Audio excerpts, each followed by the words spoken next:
Hi there, this is Manny with Classic Auto Repair with another update on the 62 Corvette.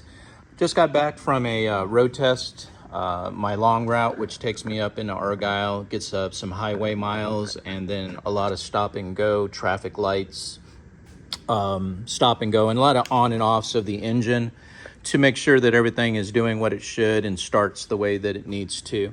Looking really good. The car is driving very well. I did the cold idle adjustment and the hot idle adjustment on this route, and I think I've got it where it needs to be. I've repaired the leaks under the hood now for the coolant. I have a cardboard under it since I've been back, and it's dry under there. I had quite a bit of puddling this morning, and it was coming from the water pump bolts and hose clamps, which I tightened yesterday.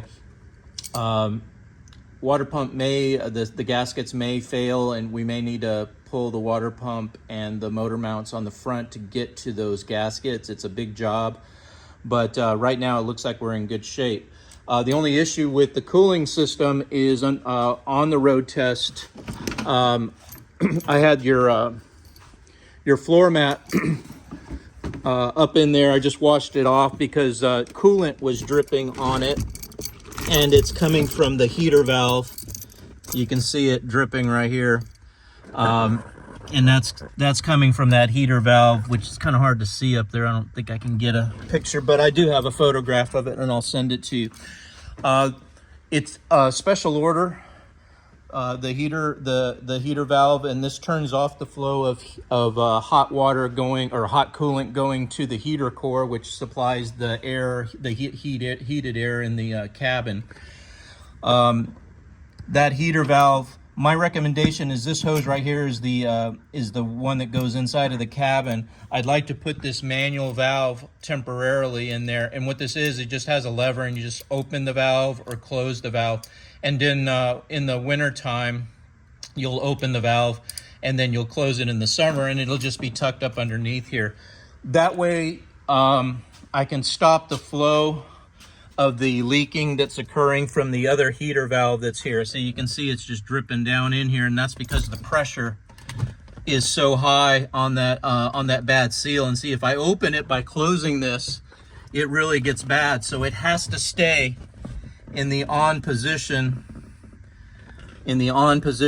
of heat. And of course, during the summer, you're not going to want that on. So my recommendation, at least temporarily, to get the car back to you and get it scheduled for the procedures and the repairs, is just to close off that valve during the summer, like I said, and just put that up under here on that hose, and that'll fix it for now.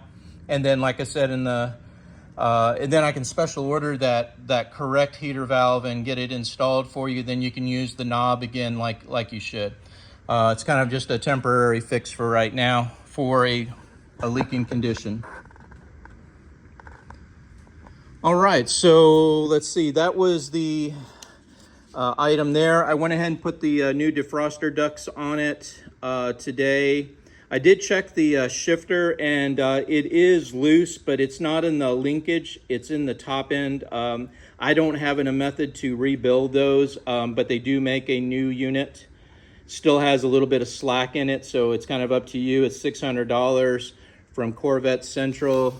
And then to put it in, I think I have that on my estimates somewhere here. Here we go. The labor is going to be $475 to put it in. So you're talking over, $1,100 to fix that rattling, shaking shifter there, unless you can find someone else that knows how to take them apart. I have heard that the balls and the sockets wear out, and that's, even if you put the rebuild kit in it, it's still going to be sloppy. So I don't go that process. I just replace the whole unit because it is available. I got the grommet installed on your distributor cable. It's all on there, so you're not getting air into the cabin when you don't want it. Let's see. As I noted here on the heater valve, this is what it's going to cost, $190, and I'll get everything installed and fixed here.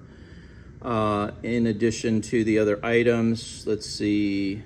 The right front park light was faulting. I checked the bulb, pulled the lens. It wasn't the bulb, it was the wiring on behind the grill, which I fixed. It's up underneath there, and that got fixed.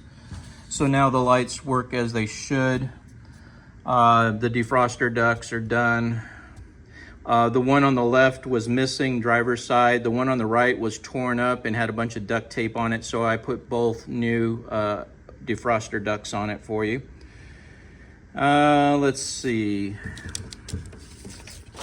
Safety test was completed, and as I've already noted, the coolant levels were low because of the leaks on the car that are now repaired. Dash light fault, the headlight switch was put in and it works correctly now as it should. All right, so looking good there.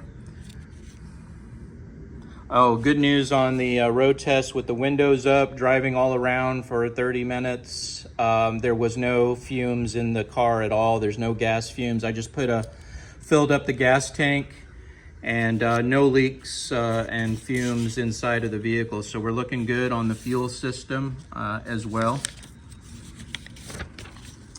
And let's see, I had a bad fuse on the electrical lighting system. I put a new fuse in it, and along with the switch, and that fixed the problems there. I believe that was all of my items on the list. For right now, to put that heater valve is only $15 to put this thing in there, so we can at least shut off the heat during the summertime for you. Anyway, that's where we're sitting. I've got a current balance of $625 for the remaining items that I had on my list. And I think we're pretty good for getting it back to you first part of next week, Monday, Tuesday. I'd do it this weekend, but we have rain coming for tomorrow. I feel pretty confident it's driving the way I want it to. It's starting well, stopping, and it's really doing well on the road. So I'll get this all updated, sent over to you for approval, and if you give me the go-ahead, I'll put this valve in. If not, I can completely shut off the system until the new valve comes in, or if you want to get that done at a later date. But this at least will temporarily fix the problem on the car. All right, this is Manny with Classic Auto Repair. Hope you enjoyed watching. Bye.